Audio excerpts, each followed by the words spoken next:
The principle of mentalism states that the all, everything in creation, is actually a manifestation of mind. The all is mind. Okay? What this means is everything that happens has to be a result of a mental state which preceded it. Everything. For anything to exist, thoughts had to form first, and then they formed the physical reality after. The universe itself is a mental construct of the Creator. Thoughts lead to the manifestation of things and events. Thoughts create conditions. Thoughts create things and conditions. They cannot just magically manifest themselves. Thought comes first. Thoughts create our state of existence and the quality of our experience here on earth, ultimately. Therefore, we should be responsible for everything that we create by being responsible for that which we think. Because the thought processes are what are driving the behaviors. People behave the way they do because they have certain belief systems embedded in the mind and running like a program. Their thoughts and their emotions are driving their actions. So the behavior is not magically suddenly going to just change. The thoughts and emotions have to change because they're the driving force behind the behavior. That's when reality will change. See, people don't want to hear that, once again.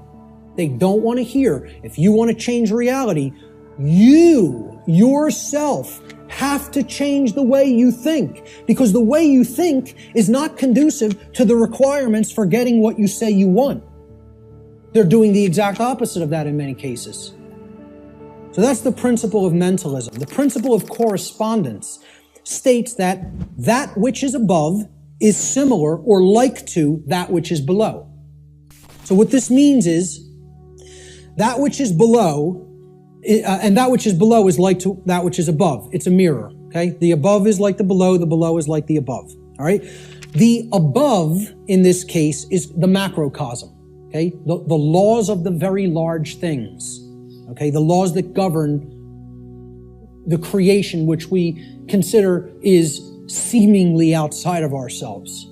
So the macrocosm, or the very large, the totality of everything, and the microcosm, which is the very small, or the individuated units that comprise the whole in their aggregate, okay? They are reflections of each other. They cannot be separated from each other. As one goes, the other goes. The universe is actually a holographic system. It's a hologram is an image, okay? You pass a laser through it, and it then projects a 3D image, okay? It's like a flat image, and it projects a three-dimensional image.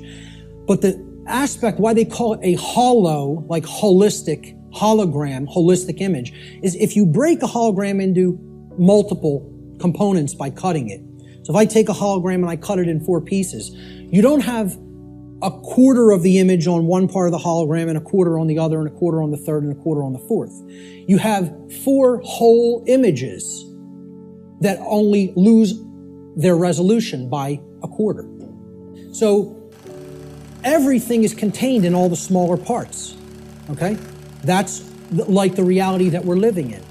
Our universe is a holographic one. So the universe is inside the individual. And the entire universe is like an individual. They're reflections of each other. The other part of the principle of correspondence is that our reality is also fractal in nature. Now, if you studied fractals, these are self-similar mathematical generated patterns, okay? We see this through things like Fibonacci sequence in mathematics, and this is repeated endlessly throughout nature. You look at the structure of the atom, and it's similar to the structure of the solar system, which is similar to the structure of the galaxy. They work the same way. They look the same. You pull back enough, you'll keep seeing the same pattern repeat. So, the universe is both holographic, meaning that the whole is contained in the parts, and vice versa, and it is fractal or self-similar across all scales of its existence. That's the principle of correspondence. The principle of vibration simply states that there is no such thing as rest, as dead or non-motion, okay? Death, in that sense, is an illusion because true death would be the cessation of all motion and energy. There is no such thing. It doesn't exist. You cannot go anywhere in creation where something is at complete rest. Everything moves, everything vibrates, and at the most fundamental level, the universe and every single thing which comprises it is ultimately pure vibratory energy that is manifesting itself in different ways, different frequencies, different vibratory forms. The universe has no true solidity as such, as we imagine solidity at the macrocosmic level. Matter is merely energy in a state of vibration. So nothing is truly solid. You know, it's again, like we say, we are spirit having a human experience. The whole universe is spiritual, having a experience in solidity. All right? That's how you have to look at the principle of vibration. The principle of polarity states that everything has a dual nature to it. There are polarities in everything that exists. Okay? Everything has poles. Everything has its pair of opposites. However, opposites, they are identical in nature, but they're different in degree. So let me give you an example of what that means. Are hot and cold really opposites? Or can we simply look at them as the presence of heat energy or the absence of heat energy? Meaning that they're the same thing, energy. And whether it's concentrated in a specific area, which would make it hot, or whether it's absent from a specific area, which would make it cold. Okay? That's what hot and cold are at the fundamental level.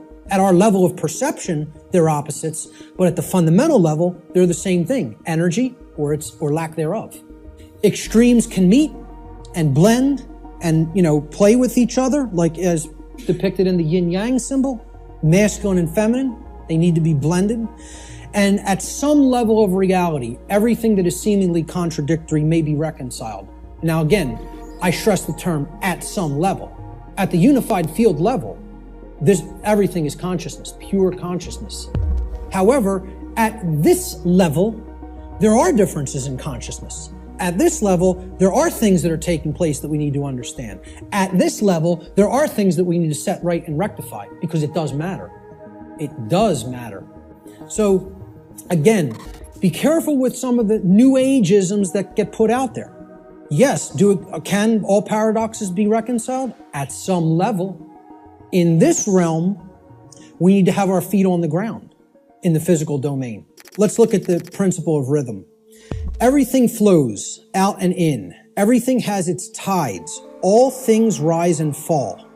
Okay, so everything has a rhythm to it or a swing to it. There's tendencies that exist in energy. The pendulum swing manifests in everything that we undergo, everything that we perceive. The measure of the swing to the right is the measure of the swing to the left. It's just an opposite. It's perceived as an opposite. Rhythm will compensate. Now, how this should be understood when we are talking about natural law is many people will say, well, that's just the way the tendency is moving us. It's just the way the tide is taking us, right? But that's not really accurate. Okay? We can't look at these things as that the rhythms are set in stone and it has to be this way now, right? One of the things that a lot of the Hermetic tradition taught regarding these laws, these principles, were they can be overcome by higher levels of consciousness. Okay? This one was one of them. Rhythm is a principle that is a tendency for something to swing a certain way. Let's look at it as you have a boat. You want to row the boat out to sea, right? You have to get past the tide. You have to get past the breakers and the waves. And if that tide's really strong at high tide, it's going to be very much more difficult. You're going to have to expend more energy to get it out to sea. If, however, you were taking it when the current's moving out to sea, okay, there's a flow that's moving outward deeper into the ocean, and you start rowing that boat then, you're going to be able to do it much more easily. Okay, so if there's winds pushing along a plane, it's going to have to expend less energy. It's going to get there more quickly. Okay, because it's adding to the energy. If, however, you're flying against the wind, you got to expend a lot more energy. It's just a tendency. You can still get to where you want to go. You may just have to exert more effort. So that's the principle of rhythm. This is the principle here in natural law that most fits in with how I'm using the term natural law today. cause and effect. Many people, again in the New Age community, don't want to believe that there's causes and effects, and that effects are driven by causes that, come first and then manifest conditions. So the principle of cause and effect simply states that every cause has its effect and every effect has its cause. Every single thing that occurs happens according to law. All right? Chance is a name for law, a law not recognized. There are many planes of causation, but nothing escapes the law. So again, is there free will? Yes, there is free will. But is there free will to ignore law without consequence? No, there is not. That's the limit of free will. Free will is operating within boundary conditions that I'm referring to as natural law. It's a series of laws, actually. Okay? Free will operates within these parameters or boundary conditions that cannot be exceeded or gone beyond without consequence. Oh yeah, you can break natural law. Yes, you can break it, but you cannot break it without consequence. You cannot break it without consequence, negative consequence. And that's why this body of knowledge has in the past been referred to as consequentialism. It is the knowledge of how consequences are generated by our free will decision-making processes within the boundaries of natural law. Will the effect happen immediately? No, it will not happen immediately. There is a time lag. You set the cause into motion. The universe is going to intelligently bring to you, through a rearrangement of all the dynamics that it needs to rearrange, the effect of what you've generated by setting that cause into motion. And there is a time gap between the cause going into place and the effect coming around and hitting you. This is why the pattern recognition of cause and effect is more difficult, because it is separated by a time lag, by what we perceive as linear time. Now, if you did a wrong to somebody and immediately you were stung by a wasp, every single time you did a wrong to somebody, it showed up and bit you immediately within 2 seconds of you hurting somebody, stealing from somebody, lying to somebody, etc. Would you start to connect the stinging to the wrong that you did? I think most people would see the pattern. They would recognize the pattern. But since that doesn't happen, and there's a time lag to experiencing something harmful to ourselves once we do something harmful to other people, it's very difficult for people to see the connection through the time lag.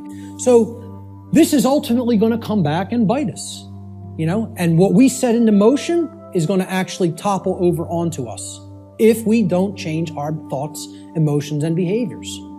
The next thing that needs to be understood is the two planes. All right, there's the plane of effects, and then there's the plane of causes. No power to affect any change lies on the plane of effects, which is the physical manifested reality. Again, what already is, nothing can be done about. What already is, you cannot change. You cannot change the past. You can change what it is starting now and make sure that it gets changed in the future. But right now, what is the truth, and all you can do is accept that or reject it. You can't change the past. So the physical world that is manifested up to this point happened because of things that occurred in the past. The causes happened in the past. Nothing you can do about that right now. The plane of effects, or the physical world, is where manifested realities have already occurred, have already taken shape, have already formed, due to their underlying causal factors. The plane of effects constitutes that which has already occurred. As such, no power to affect change lies here, because that which has already occurred cannot unoccur. That which has occurred can't undo itself. It happened, it's already done. It has become that which is, or truth. Human consciousness seems to be trapped upon the plane of effects, meaning that humanity as a whole remains ignorant of the underlying causes which they themselves have set into motion and which lead to self-inflicted suffering in their lives. So if you're trapped at this level, what you're doing is you're looking at the symptoms. And you're stuck looking at the symptoms. So let's look at the plane of causality. This is the other plane. This is the mental realm, the mental world. Again, according to the law of mentalism, the first principle of natural law, everything that manifests must first manifest in mind before it can manifest physically. So again, if the plane of causality is the mental world that's generating the causes in mind, okay, everything is happening there first, and then it is trickling down to the physical domain. It is manifesting in the physical domain only after it has manifested in the mental world. The plane of causality is where causes are set into motion prior to those causes manifesting as formed realities in the plane of effects. The final principle of the 7 principles of natural law, at least the formalized ones, are gender. Gender exists in everything. Everything has its masculine and its feminine components or principles. We've already seen that when it comes to the human brain, consciousness, worldview, etc. Gender manifests on all planes of existence. Spiritual, mental, physical, everything. Very simple concept. What I want to briefly talk about is mental gender. Mental gender is the state of coexistence between the masculine and feminine aspects of the mind. Our left brain hemisphere largely facilitates the masculine aspects of the mind, or the intellect, logic, analytical thought, linear thought processes, while the right brain hemisphere largely facilitates the feminine aspect, or intuition, meaning creativity, compassion, and holistic thought processes. This next section is what I call the lost principle. This is the 8th principle of natural law, which binds all of the other principles together. It is what I would call the encapsulating principle. Okay? It's the container inside which all the other principles fit very nicely and neatly. You hear very few other researchers, even people who are studying this from the occult perspective, who are studying this from the consequentialism perspective, you very hear them incorporate the 8th and all-encompassing principle. This pattern is called something. Does anybody know what this pattern is called? The seed of life. Now, what happens from a seed? It grows. It generates something. It creates something. A seed has an outer casing, an outer shell. Then if you're going to get to the inner core of it that contains all of the creative, genetic, generative material, okay, that shell has to be there and intact. You break the shell of the seed, the creative essence of the seed is going to be gone. Now, what is that principle? Here's what that principle is. It's the 8th, or what I call the lost principle. And it's the thing that has to be present in order for any change to manifest itself. And it is not what most people think of it as. Even when I tell you what this is, I guarantee you there will be an inaccurate connotative meaning for what people think this means. Okay? Here's what the 8th principle is. It is known as the generative principle, or the principle which governs creation, which actually is the causal factor that goes into effect and generates the result that we say that we want. But what's the real term for it? Who can guess what the actual term, what the generative principle of creation actually is? The generative principle is care.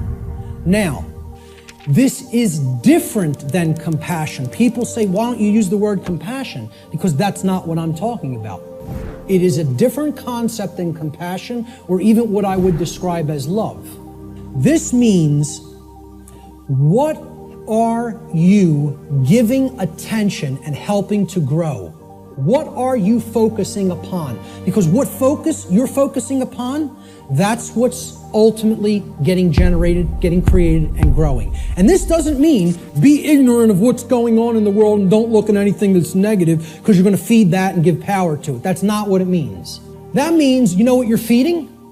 In that instance, if you want to do that, you're feeding ignorance. And that's what's going to grow. It's the exact opposite that the New Agers want you to believe that it is. By ignoring the negative, you are ensuring that more of it occurs. You are fueling it by ignorance, ensuring that it grows and takes over. What care has to be looked at here as is, this is what you're giving your energy to. This is what you're focused upon. This is what you actually care enough about to do, to spend your time on, to put your attention on, to manifest in the world.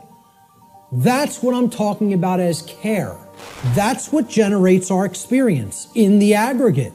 Most people don't care about what's really happening. Therefore, it is an impossibility for us in the aggregate to change the direction of energy, to change the direction of consciousness, and ultimately to get what we say we want. That's how the real law of attraction works. Here's how it actually operates. The lost principle is the dynamic of care. What we care about on a day-to-day basis acts as the driving force of our thoughts and actions. What did I say we need to develop? The heart, mind, guts, right? Heart, mind, guts, in that order. Care comes first. You got to care enough to know, to develop the knowledge, okay? Then you got to act on it and put it into practice. Apply it. So that's the order. Heart, mind, guts. Care, knowledge, action. Those are the steps. And all three of those have to be in place. All three.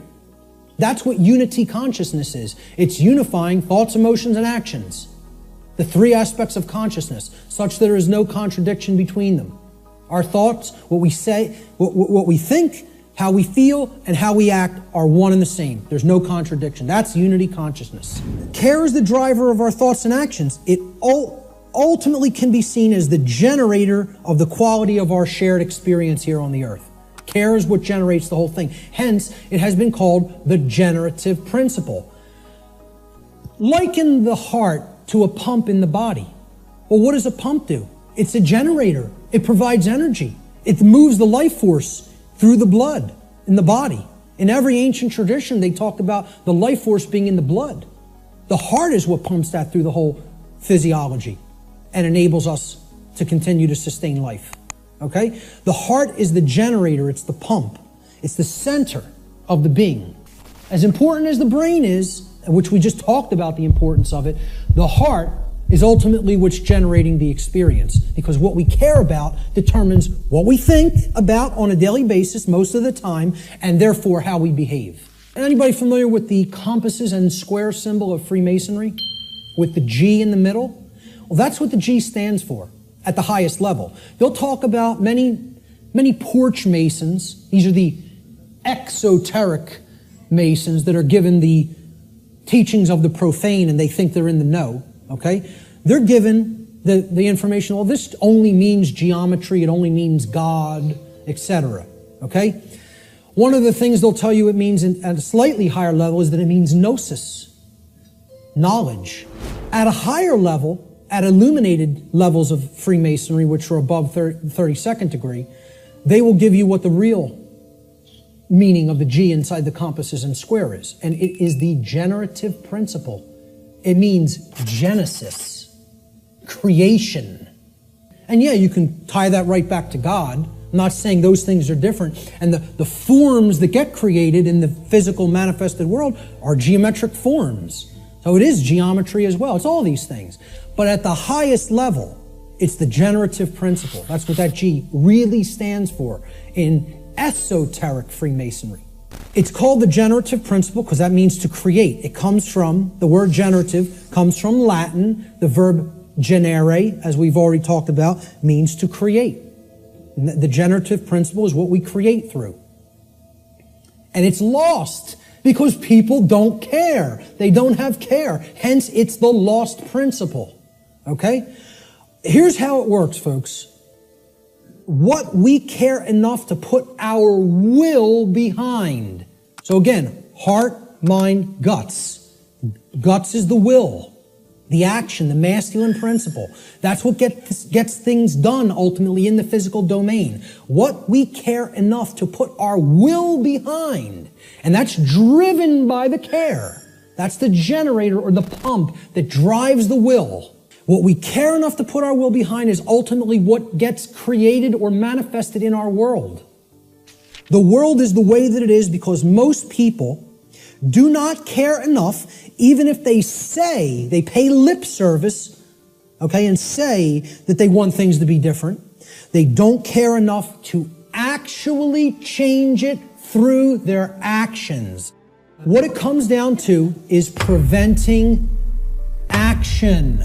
Preventing action. That's what the New Age community is designed to do. They want people inactive because the dark occultists know that the thing that is ultimately generating our reality is behavior.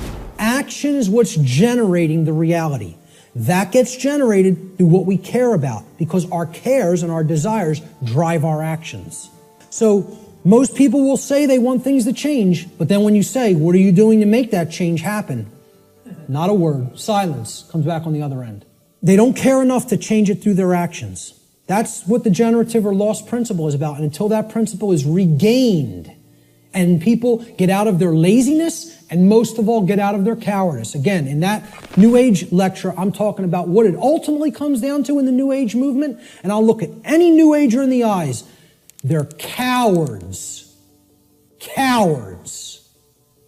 Ultimately, they know the evil that we're up against, and they intend to do not a damn thing about it. That's what it really comes down to. And anybody telling you it's different than that is lying to you. They're cowards. Period. And I'll say it right to any of their faces. Anything I say up here, anybody that believes in that nonsense, come and bring them to me. I'll tell them right to their face. Straight and open, just like I said it here. Because I don't care. So, I'm telling you, this religion has to go. It's got to go. If people are going to make real change happen, the idea that it can't be done, that it can be done without taking actual real world action has to be purged from human consciousness. Reality does not work like that. Period. The end. And I can't make you accept that. I recognize I can't make anybody in this room accept that. All I can do is put it out there for your consideration. And if you have some common sense and really, really think about it, you'll understand what I'm saying here is absolutely the way it is.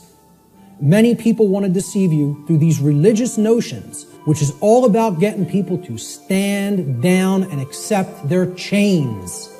That's what that religion's in place for.